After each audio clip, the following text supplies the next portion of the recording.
The White House Correspondents Association is truly become a monetized monopoly over the White House and the coverage of the President of the United States in America.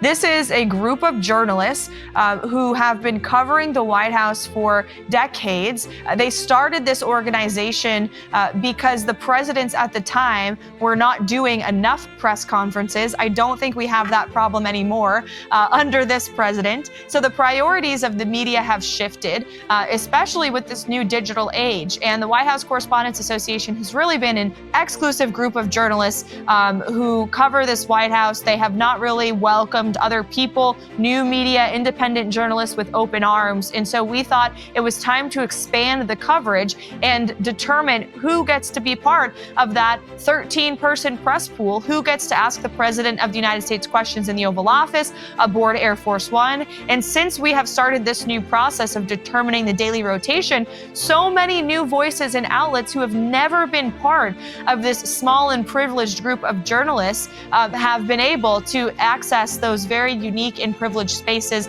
and cover this presidency, and that's very important. All right, guys, I hope you had a great week. What a crazy, fun, enjoyable, everything happened. This week was a good week, wasn't it? We got more daylight savings kicked in. I love the later nights. You've heard me say it. I just can't get over it. And this is like the first Friday that we get to enjoy it. Day ends. You can stay outside. It's getting warmer in the Virginia, DC area. So it's spring is in the air. Cherry blossoms are a couple weeks away from blooming. Karoline Leavitt's here. Big week next week. I'll touch on that in just a little bit.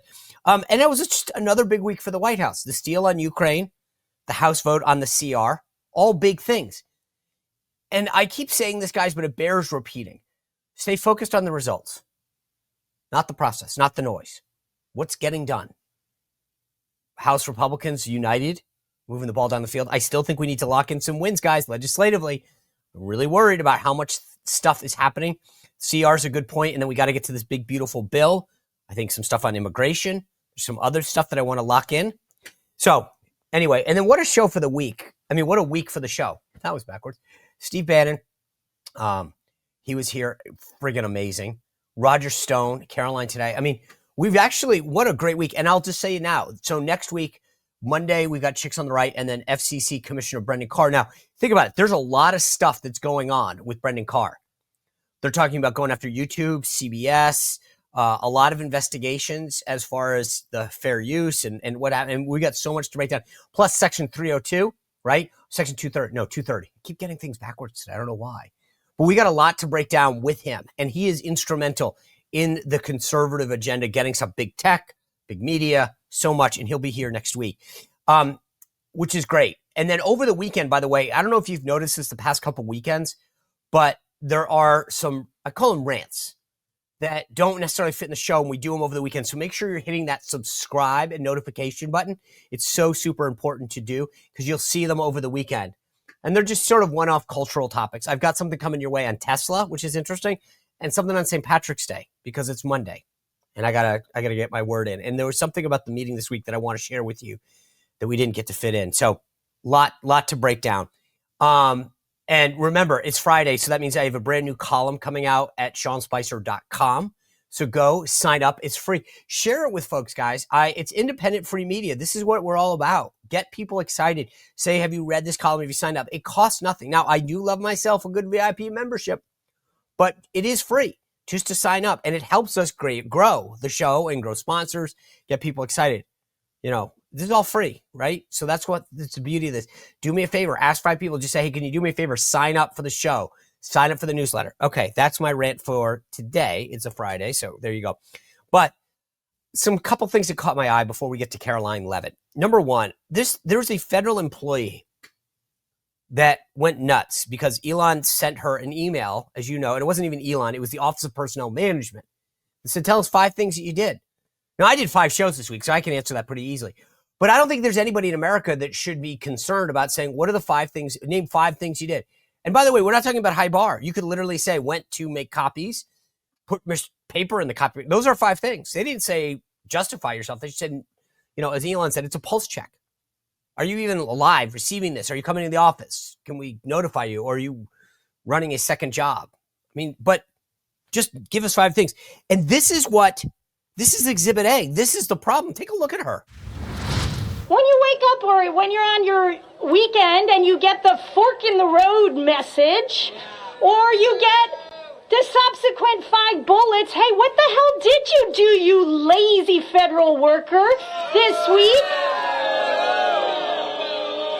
How frightening is it that someone on X, the owner of X, speaks to you directly to say, what did you do last week at work? And if you don't answer, I am going to fire you.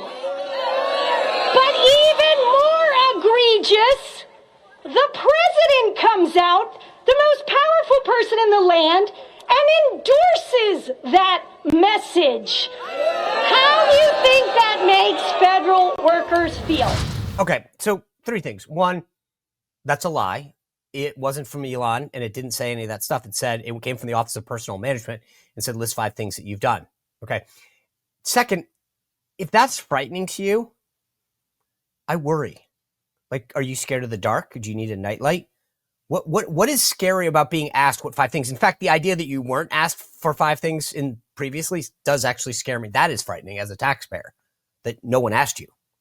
But the idea that you get frightened by an email that asks you name 5 things that you did.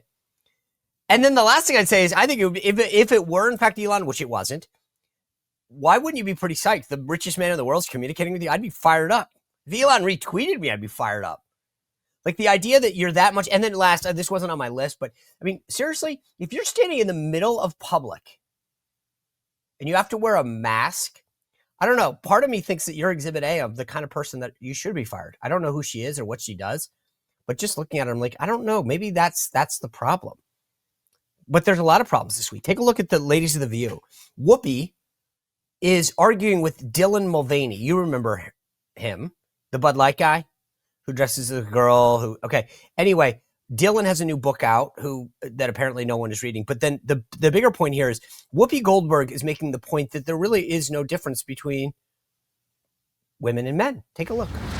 When you come in and you say, oh, these are men, competing against women. You're assuming that the women are weak and just can't do anything except be here. Have you seen female athletes? They know what they're doing. Mm-hmm. So I'm not sure what's going on or why this is an issue. Yeah, even Dylan Mulvaney's like, Whoopi, I know that. Like, what do you mean you don't think it's an issue? You don't think that men are biologically different than women and are strong? I mean, like, that's almost as scary as the federal employee with the mask going off on a rant. I think that's frightening that you don't understand that. I mean, literally watch Dylan Mulvaney's face on that. It's like, she's like, no, it's not true. They actually do kind of like, I'm a dude and I know this. Like, you've lost Dylan Mulvaney. You're in big trouble. One more thing before we get to Karoline, because I want to ask her a lot of these interesting questions about the media and how they do their job. And I think, by the way, if you can right now, tell 5 friends because that this is about to happen. Because the thing about the interview that I'm about to have with Karoline and this conversation that we're going to have is she does a lot of interviews, but no one's ever really held the job before to talk to her about the job. Because I had it. I know it. I know President Trump. So these other people can interview her, but normally they ask her about President Trump and his policy on this. I want to get to how she's doing in the job and ask questions that I don't think you're going to see anywhere else and have a conversation like no one else. So I'm excited about that. But there is something interesting about the New York Times that caught my eye. And they were supposedly making major changes to their opinion section, to the editorial section, right? And at first I was like, wow, these are the same guys who, like, everybody got fired because they criticized Tom Cotton for making some comments before. You remember that? And so I thought when I saw this, oh my God, these guys are actually getting the message. But then I read further and it says they're rethinking the frequency and design of its editorials, the makeup of the editorial board, and its policy on endorsements. I said, oh my gosh, this is actually pretty cool. You're rethinking your policy on endorsements because I don't really care who you endorse. Now, context-wise, remember, they stopped endorsing local candidates, like for mayor and governor of New York, right? I mean, they're the New York Times, and they stopped doing that. So here's the thing that I thought was fascinating, though. They've decided that even though they gave up on New York and New York City, that maybe they should weigh in on more political races across the country, like the Virginia governor's race, the New Jersey governor's race. What? So you don't want to care about your own backyard, but you want to care about my backyard here in Virginia? I don't think so. Are you kidding me? These guys just don't get it. I was literally blown away because I thought to myself, oh, they're probably finally getting the message that no one cares who they endorse. Like a bunch of leftists matter to anyone, never mind the people in Virginia or whatever. But thank God they're getting, like, I just this shows they're like, when I saw the thinking, I'm like, oh, cool. And then I realized, oh my God, they're doubling down on dumb. No one cares anywhere, never mind in Virginia, New Jersey, what the New York Times, 4 or 5 dudes in Manhattan think.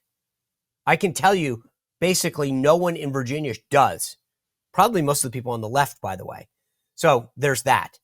It is unbelievable when I see stuff like this, how tone deaf this kind of stuff is. All right. I want to get to this conversation with Karoline. Before I do this, though, I've been telling you about this event in California this July. President Reagan said it best, by the way, when he said freedom is never more than one generation away from extinction. And I get the sense that that is so apropos today more than ever before. We need the next generation of Americans, these kids who are coming up, to lead with integrity and a sense of purpose and values that I don't think are always in our culture today. And that's exactly why the Great American Leadership Program is so important.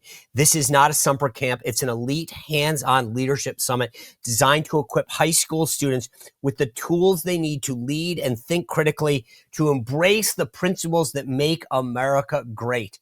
We need this. This isn't a summer program. You will, I mean, these kids are going to have such an opportunity. They'll be on the campus of Pepperdine University in Malibu, overlooking the Pacific. They've got the Ronald Reagan Institute right there in Simi Valley. They'll take on real world crisis simulations, being role-playing as the president in the Oval Office, military commanders in the command center.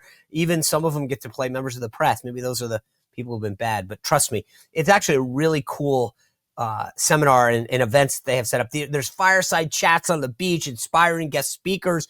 They're giving them a sense of purpose. It's this July, right? Spaces are limited and running out quick. But here's the thing. You have to act quickly. If you want to keep President Reagan's vision alive, you got to invest in the next generation. And as I said, spaces are limited. Use code SPICER25 to save 25% when you go to reaganfoundation.org/summer. reaganfoundation.org/summer. Use code SPICER25. It's March 15th is the absolute deadline, though, to register to get this discount, because spaces are running out and they're going to keep charging. The prices are going to go up. So go right now. If you know a high schooler, this is the coolest thing for high school students, to give them a sense of purpose and value. I'm telling you, reaganfoundation.org/summer. Use code SPICER25. Help get the next generation ready to lead our country. Without further ado, I want to bring in the current White House press secretary, Karoline Leavitt. Karoline, welcome to the show. Thanks for joining us. Thanks for having me, Sean. Good to see you. So let me ask you this. What have you learned in the past, whatever it's been, 50 days, that might have surprised you about the job itself? Oh gosh, there's new surprises every day here at the White House. About the job itself, I talked to you and so many great people who had this job before me, so I felt like I knew what to expect, but it's just been such a great journey, and it's something new every day. This president is making so much news, doing so much, delivering on all of the promises that he made in record time. So I guess the pace of the job, though everybody who had this job before me warned me, you don't really know till you're in it, as you know, Sean, how much work and preparation and time goes into it, especially when you work for President Trump, who is working literally 24/7.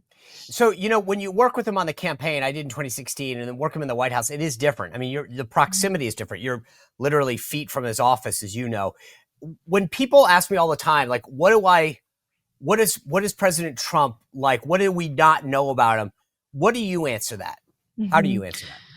It's a great question. And I think the number one thing, or actually the two things that come to mind immediately. First, he's incredibly generous with his time. We call it Trump time at the White House, as you know, because we are typically running late. And it's because the president is always giving so much of his time to every person that he meets with throughout the day. I've seen this with the 13-year-old boy, DJ Daniel, who was fighting brain cancer, who the president mentioned in his speech, and he came to the Oval Office the next day so that the president could personally see him again before he left town. I saw this 2 weeks ago with 8 hostages who were recently released from Gaza, who the president gave an afternoon to hear their stories. So he doesn't care about the schedule or the time constraints like most politicians would. He is a genuinely hospitable man who cares about people and wants to talk to them. He doesn't care if it takes 2 hours out of his day. And then the second thing is that listening ear that Donald Trump has that I don't think he receives enough credit for. He truly cares, again, about what people think, their perspectives, and that's how he bases his decision-making process off of what he believes is in the best interest of the people that he's representing. And I've seen him ask everybody in the room on a certain issue who we might not be subject matter experts on that issue, but he wants to know what people think and how they think before he makes a decision. Oh, those are actually, I might have to steal those. They're two better than the ones I usually say. The most people don't care or know about the White House Correspondents Association. They've had a stranglehold on the White House briefing room for decades. You and your team decided to take it on. So explain why you did that and why it matters.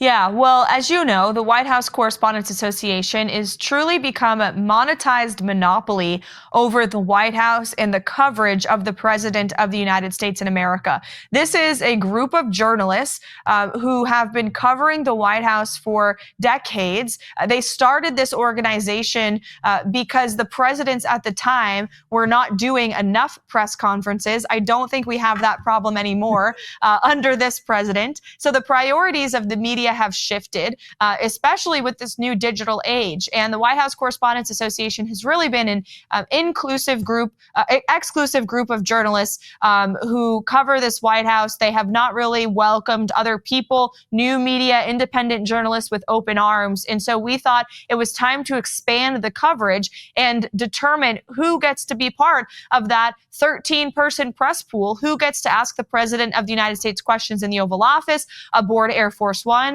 And since we have started this new process of determining the daily rotation, so many new voices and outlets who have never been part of this small and privileged group of journalists have been able to access those very unique and privileged spaces and cover this presidency. And that's very important. You know, I heard, at least this was a few weeks back, you guys had got like over 10,000 applications for the new media seat that you guys have dedicated in the White House briefing room. Is that how big is that number grown? Yeah, it's more than 15,000 now. That's like the best press list ever, by the way. I'm like, yeah. How do you guys sift through it and decide? Because you've chosen somebody and some really cool choices that you've had. The Blaze, you had Sage Steele. Like, is it your team come to you and like gives you 10 and says, choose from this? Like, I feel like it's like a college application. Like people should come in and say like, here's why I want to be the new media seat. How do you guys decide? Yeah, well, there is a massive spreadsheet that we have internally of all of the applicants thus far. And we have taken a look at the list, and it really just depends on when I am briefing that week. As you know, I don't go out every day because the president is doing nearly daily press conferences, and I'm here to echo and supplement his voice. And so when we have a briefing, it's dependent on availability and also the topic of interest. If the president is making news on a particular topic, then we'll try to get somebody who's interested in that topic. So, for example, when the president signed the executive order banning men and women's sports, Sage Steele was in town. She's a very popular podcaster and a former contributor for ESPN, a journalist, a legitimate voice in the new media. And so she joined us in the seat, and that was very exciting. It was. I mean, so was that was literally just timing. Did she tell you she was in town? Did you? I mean, because again, I thought that was perfect, right? She understands the issue. She cares about it. She's got a huge audience. So are people lobbying you? Are they calling you, say, hey, Karoline, I'm from the Sean Spicer show. I can come over in 10 minutes. Just hypothetically, Or do you, I mean, do you guys, is it a back and forth or a little of both? Yeah, it depends on availability. And again, it depends on the news of the day. And my team will reach out to these folks and see who's available and who can come. And then we weed out the, options. Then I usually have my team in lower press. They'll give me, a handful of options, and we will determine based on the president's schedule that day and the news that we're making, who can cover that issue the best. This is not about who's friendly to Donald Trump and who isn't. It's about who should sit in that seat, who should have their voice heard by the rest of the country in regards to a specific or particular issue. So, I mean, I got to imagine people are lobbying you. That's like, I've watched you do the intro in seriousness, because that's a big deal. Like, I think what you've done is revolutionary. And so I got to imagine you're getting lobbied, right? I'm actually not. It's funny you then say that. Let me start right now. I will be available at a moment's notice, so you can call on us. We'll be there. Trust me. Well, we'll take you up on that at some point, Sean. No doubt. Has there been, again, I'm going through all the questions that I get asked when I go out, but when you, is there a reporter or an outlet that has either surprised you one way or another, meaning they're more biased than you thought or more of a jerk? I watched the way you, honest to God, just deftly handled that AP reporter that was like trying to be a complete jerk about tariffs. Mm-hmm. Like, I actually found it personally insulting that he was trying to demean your understanding of tariffs. I think you handled it very maturely. You handled it professionally. I would have gone nuts on the guy, just to be clear. I would have been like, shut up. And you handled it great. But I looked at a person like that and I was like, wow, you're such a weasel. Has there been somebody that's come into your office where you're like, I actually thought you were a nice person. Now that I've seen you in a briefing or in an interaction, I think you're a jerk. Mm-hmm. Well, our general motto in our press shop is never to trust the press, right? And there are individuals who, are cool people, nice people, I am sure, but ultimately they have a job to do and we have a job to do, and we don't trust them, right? We have to do business with them. That's the business we're in. And you have to work with them to shape stories and get favorable and honest and truthful coverage of this White House. And I believe that's my ultimate job, is to ensure that President Trump's message and the truth is getting out there. But certainly there are some characters in that room who are more likable than others. Let's just say that. Okay, fair. What's interesting, in the Biden administration, they didn't really have many good surrogates, right? So I think most people would be hard pressed to tell you who the Treasury Secretary was. In this administration, you have an abundance, right, of great spokesmen on the economic issues: Kevin Hassett, Scott Bessent, Howard Lutnick. Is there somebody who you have realized, and again, this is a positive thing, so it's not to the detriment of everyone else, but someone who you've really been impressed with that goes out and sells the president's message well? Mm-hmm. We have so many tremendous surrogates, as you just mentioned. I just walked past our Secretary of Defense in the West Wing lobby, Pete Hegseth, who was, as President Trump likes to call him, out of central casting, right? You look at the president's entire cabinet, and one of the reasons I believe we've been so successful in 52 days is because we have so many great messengers on the issues that these individuals are overseeing. They don't just know the policy, but they know how to go out and sell it. And so, as you mentioned, we have Kevin Hassett here at the White House, who's a genius on economics. We have our national security advisor, Mike Waltz, who I think is doing an amazing job at articulating all of the foreign policy challenges that this president is currently focused on solving. And then, of course, we have Stephen Miller, who's our deputy chief of staff for policy, who's an excellent articulator of the president's vision. I had all three of them join me at the 1 month anniversary briefing, and they all did a tremendous job. It was a lot of fun. We have a great team. Okay, it was a good answer, but I was hoping you'd pick one. When I had Steve Bannon on the show the other day, and I'll just admit how I answered this, but he said that the comms team should help Elon Musk on some of his talking points, and I said good luck on that. But just in all seriousness, a guy like Elon, richest guy in the world, really brilliant, doing amazing work. Is that the kind of stuff where, does he coordinate with you guys at all in terms of the interviews and the talking points, or do you just go, hey, Elon, you're brilliant, go do it? Contrary to popular belief, Elon cares a lot about what the president thinks and the chief of staff, Susie Wiles, thinks, and also what our entire team thinks. He really is a team player. He calls himself tech support, and people laugh, but that's truly how he views himself. He just wants to be helpful to the president and to the entire team. He sat down with Larry Kudlow earlier this week. That was at the recommendation and at the agreement of the entire comms staff. We think Elon is a great messenger for the president, for the White House, for Doge. He speaks in layman's terms. He speaks the truth, and he gives out the facts. And that's exactly what the American people want. So we're very excited about having Elon on this team. And I, for one, have gotten to know him a little bit. He's a great guy. He's hilarious. And I think he really disarms the press because they have tried to turn him into this monster. But when you see him speaking, he's truly just a businessman who wants to do right by the American public. He's, again, speaks in layman's terms. And we love having little X around as well, who's just a total character and also feels like part of the team. Hey, real quick, you got asked a while ago, will you attend the White House Correspondents' Dinner? Any update? I will not be in attendance at the White House Correspondents' Dinner. And that's breaking news for the Sean Spicer Show. That's awesome. All right, one last question. I'll let you go. You ran for Congress before. There's obviously a lot of talk about your future in New Hampshire. Would you consider running again in New Hampshire? I'm not considering that, no. It was a lot of fun. I don't have regrets about the experience. I enjoyed it very much, but I'm good on running for office. I like this job much more. Okay, fantastic. Karoline, thanks for everything you're doing. Appreciate your time. Thanks, Sean. All right, wow, what an interview. I appreciate Karoline. I know how busy, like I said, I've had the job.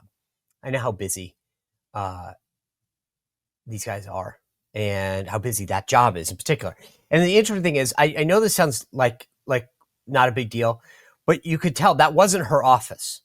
And the reason I bring this up is that, like, when you have to run around to like different places to do hits, like all that time gets factored in. So sometimes you go, wow, 10 minutes, 20 minutes, whatever. But it's also like the travel time. And I know you're still on the White House campus, but you got to go to the studio and you got to come back and all those things factor in. And when you work for President Trump, you got to kind of be ready when he is. And so there's always, anyway, I just say that because I appreciate her time and her sharing that with us. A lot to break down though, by the way. First, breaking news that with us, right? Karoline Leavitt not attending the White House Correspondents' Dinner. I had hoped that was the case. And that's a big deal because the press secretary, even when President Trump didn't go, after I left, Sarah did go. You remember that Michelle Wolf, that horrible, they call her a comedian, but I don't think she's funny, and really made a jerk out of herself by trying to insult Sarah at everyone's expense. And it did not go over well. Even folks on the left thought it was a bit too much. This year, this comedian that they're having, I think I mentioned this to you guys before, literally hates Trump. She said she doesn't want him to go. And yet Eugene Daniels, the now former Politico / now current MSNBC host, invited this comedian who literally does riffs about how much she hates Trump, and then when did interviews after being selected said, I don't want him to come. That's the mentality, though. That's who runs the White House Correspondents Association. I've talked about this before, but this is the right decision. Like, I know sometimes people will say, like, Sean, what's the big deal? What do you mean, what's the big deal? Why would we go, they always talked when Trump folks left the first administration, they were like, don't humanize them. As if like we weren't human beings and like because we didn't bow at the altar of wokeness and DEI, we weren't good people. We had to atone for our sins. But it goes the other way. Why do we need to mainstream them? These are bad people. They spread misinformation. All the stuff that they say that people on the right are guilty of, they're the leaders of the band. They misinform, they lie, they spread misinformation. I told you about the Naval Academy earlier this week. They act like somehow we got appointed because all 4 of us that President Trump nominated to the board of the Naval Academy were loyalists. What did they leave out? Oh, that every one of those 4 people has served over 20 years in the United States Navy. That Ronnie Jackson and myself had been on the board before. That Biden fired us for the first time in history. They don't care about that. Screw the facts. These are bad people. And they want us to be little plants so that we sit around and allow their organization, in this case, the White House Correspondents Association, to think it's normal. It's cool. Everybody goes. No, everybody doesn't. And I'm glad that President Trump's going. But more importantly, I'm glad Karoline, because that sends a message. And by the way, I'll get on my soapbox again before the dinner happens, but I'll just say it now. If you're a Republican that wants to go, God bless you. You have the freedom to do that. Welcome to America. But your card to complain about the media bias is gone. I get it. You want to hang out with some C-list Hollywood celebrity to post something on Instagram. Or you want to be able to go to the Rachel Maddow party, because that's what it is. I get it. I've been there before. Just so you're clear, I'm a convert. But you realize that you are just a pawn in their scheme to look like they're the normal ones. They want to claim that there's plenty of Republicans here. See, it's a normal bipartisan dinner. We allow that to happen, and we've got to stop. And I'm glad that Karoline, and hopefully that's a signal that the president isn't going. But it's not just him. All of you Republicans out there who get an invitation, who I know in many cases actually beg for one, stop. You don't need to go to the dinner. You don't need to help them humanize themselves. That's what's happening. So I'm glad to hear that, and awesome that it's breaking news here on the show. I thought it was really, obviously, the thing when I asked her about the surrogates, by the way, I get it. She answered it correctly. You love all your children the same. But at the end of the day, they really have had some all-star breakouts. She mentioned a lot of them. And it's true. Think about this for a moment. The Biden administration, aside from Pete Buttigieg, say what you will, he was horrible at his job and he was unqualified. But he could spin a yarn on television. I mean, like, the guy was a talk machine. And he loved cameras and he loved talking and he loved, but he wasn't good at what he did. But that was it. Outside of Pete Buttigieg, who was good on TV? Who could articulate the president's agenda? Think about it for a second. Actually, don't even think of who was good on TV. Can you name most of them? Any of them? Think about it. Janet Yellen was the Treasury Secretary. I don't think anybody knew it. She wasn't good on television. And I'm not saying that's a qualification, but if you can't sell the president's agenda, the American people need to know what their government's doing, and they need to have it explained to them. And that's what you see in spades from this White House. She mentioned Pete Hegseth. These guys are out there. They're also, and I didn't get time to ask her about this, but they're really using technology in a way that it hasn't before. Think about the behind-the-scenes videos. If you don't follow Margot Martin or Dan Scavino on social media, go ahead, check it out. You get to see things you've never seen before in terms of the White House and President Trump behind the scenes. It's really cool. Air Force One. They're bringing their government to the people in a way that it hasn't before. I love it. And it's a great team that they have over there. The response, as I said last week on the panel show, the digital response to the joint address was phenomenal. They're bringing out the policies and having these people go out. And again, she mentioned that. I was glad. I mean, I think it's really kind how she, spread the wealth, right? There are some who do it better. Let's be honest. I won't do it either. But she also talked about, the question that I get a lot. What do you know about Donald Trump that you want other people to know? I get asked all the time this when I give a speech or, just sometimes out with a group of friends. I'm like, what's he really like in person? And I tell people my take on this is the empathy that he shows to people in a time of crisis or hurt, both personally and sort of, I would say, like, publicly. And what I mean personally is my father passed after the 2016 election. And it was Donald Trump who called, probably among the first people, to express sympathy and concern and, make sure that, I got it. I mean, it was a busy time. We just won election. It was December 1st, days after the election. I wasn't named press secretary until December 22nd. You got to imagine, like, for me, it's a very difficult time. I want to be there with my family, but I'm also recognize that it's a historic time. And he was like, hey, dude, you take what you need. Be there for your family. And I was like, because I didn't want to miss out on something. And I don't mean miss out, but it was just this is a historic moment in time that we're really, really hard for. It was awesome. And Trump was like, hey, you take your time. You be with your family. It was awesome. And then I've seen him do it publicly. So early in his administration, a Navy SEAL by the name of Ryan Owens was killed in an operation. And President Trump picked up the phone and called his wife, Karen Owens. And I sat there in the Oval Office on one of those couches as he called her and talked to her about the loss of her husband and her kids. And And I wish people could have seen that moment. It was unbelievable. And then he invited Karen and her family. I posted this in the past, but like on the night of that joint address 8 years ago, he invited her to be his guest, to sit in that first lady's box that we talked about, whatever it was, a week ago. But then he actually brought everybody in. He had this little hold room down off of the floor of the house. And I actually posted this on Instagram a week ago. He said, bring the guests in. He hugged her, consoled her. No cameras. I took some video just because it was an unbelievable moment. But to Karoline's point, that's we don't see that a lot. And I think it was really cool. So I think her examples were great because he does spend a lot of time with people. I'm telling you, you get in the room with him one-on-one and you think you're the only person in the world. He talks about you. The earlier this week, I always try to bring up moments that people just don't see because I see things, I think, sometimes. When the Taoiseach of Ireland was there meeting with him, one of the reporters asked him about like some of the, who is your favorite fighter in Ireland? He talks about Conor McGregor. And then he looks over at the Taoiseach. He says, your father was a fighter, wasn't he?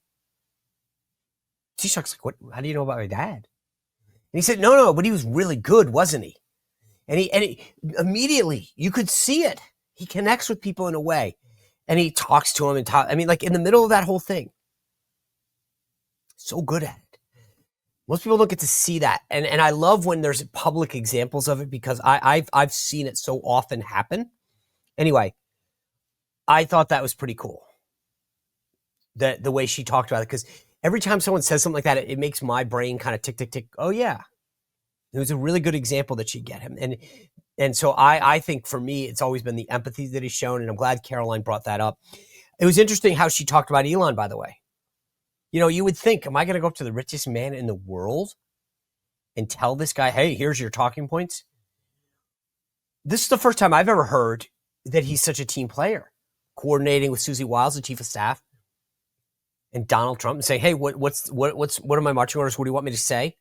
He wants to be a team player. I talked about this with the panel yesterday. Do you remember that? Where I said, look, this is a team. Much more so than it was in 2017. Internally in the White House, so many people were out there freelancing, if not all out obstructing. This time you got Elon Musk, richest man in the world. Hey, what are my talking points? How can I help? How can I amplify? That's pretty cool, isn't it? Stop, think about that for a second. I mean, she's like, oh, I stopped and I told him this and I saw. I'm like, there's days when you have to pinch yourself in those jobs. I remember a couple times when I was walking through the White House, I'm like, you would see a leader and be like, I just can't believe I'm literally just sitting here in a room. Like, that's just wasn't how I was brought up. And yet when you're in that job and you're around Donald Trump in particular, you're like, oh my gosh, I'm never going to believe it's you. Or I just saw this. I always tell people it's funny. Like at one point, I put this picture in my first book.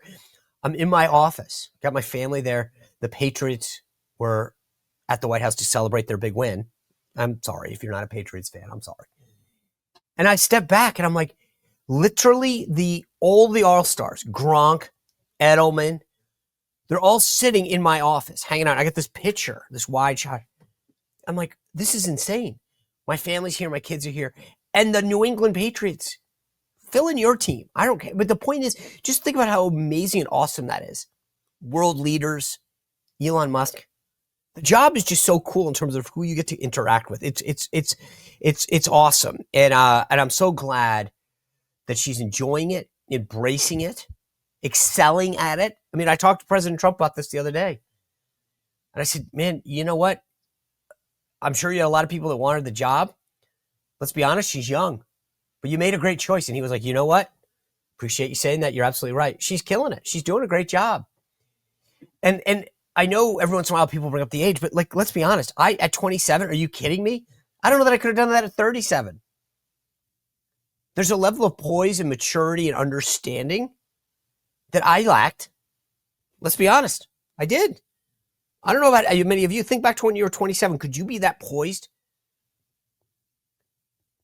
and sharp? I mean, like she just, when you watch her at the podium, and I mentioned that AP reporter, boom, she crushed it.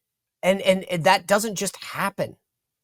Anyway, I also was interested. I thought that, like, look, you get this. You saw what Sarah did. My former colleague at the White House ran for governor, crushed it, and I thought that she wouldn't close the door to potentially running for office again. But when you've done it, sometimes you have the experience and what you like and what you don't. And I was actually a little shocked that she didn't want to do that.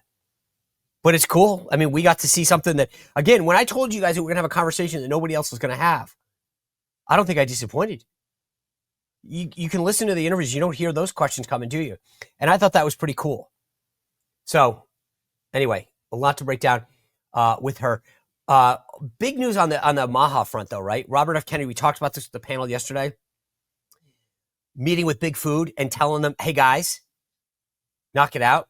We're getting rid of these processed, the dyes and all this stuff, and we're going to make America healthy again. So all those big processed food companies, we're going to make America healthy again, and you're going to do it.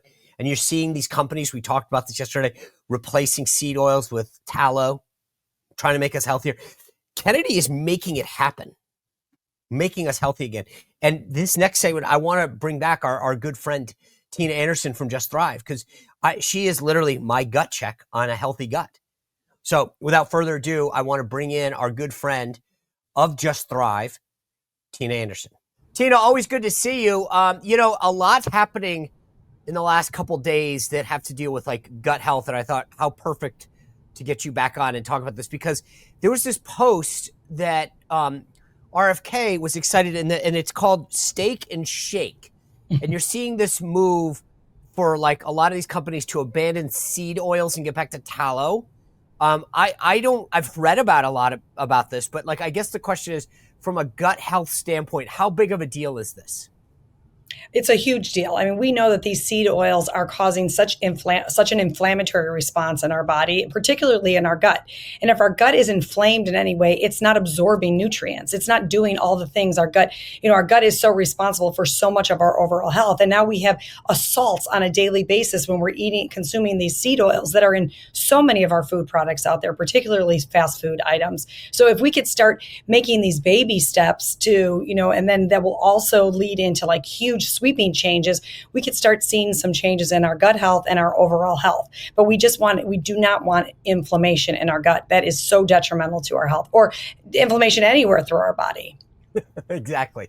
The thing that's funny is that it's not legislation, it's awareness. And these companies, Sweet Green, Steak and Shake, and others are moving away from these seed oils as we sort of have these discussions. I didn't think about it. If you had told me a year ago to think about what fries were cooked in, I don't know, I would say vegetable oil, and who cares? And now I'm much more aware of it. It's kind of interesting how this campaign, there's no legislation that's forcing them to do this. They're doing it because in response to people like you that are ringing the bell.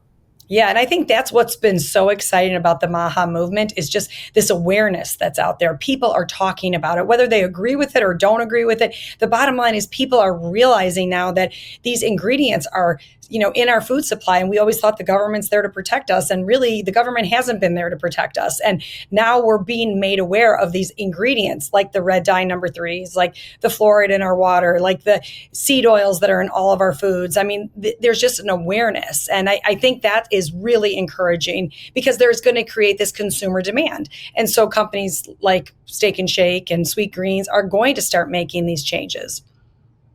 Yeah, he had this big meeting, RFK did, with some of the big food representatives. I think Kraft, Pepsi, and I was starting to think about this when he had the meeting. Like, obviously, we don't have a big readout of it yet, but like, what is it that we want? Because to me, I want more transparency. I'm with you. Like, I kind of thought to myself, it's on the shelf, it's okay. And I'm starting to learn that, like, oh no, there's these dyes and there's things in it, and they're not telling us about them. So if HHS called you and said, hey, okay, Tina, you're an expert in gut health, what is it? Should we be trying to ban them? Should we want greater transparency? Should we want them to have the equivalency of the foods in Europe? Like, what do we want out of big food right now? Yeah, well, I think incentivizing food companies to make better choices. And I think it's also the transparency. I think the transparency is key because at the end of the day, the companies are going to be more incentivized to make changes when that's what the consumers want. And yes, I would love to see foods that are more in line with the way the European food standards are and getting rid of all of the glyphosate and the seed oils and all of the things that are so detrimental to our health.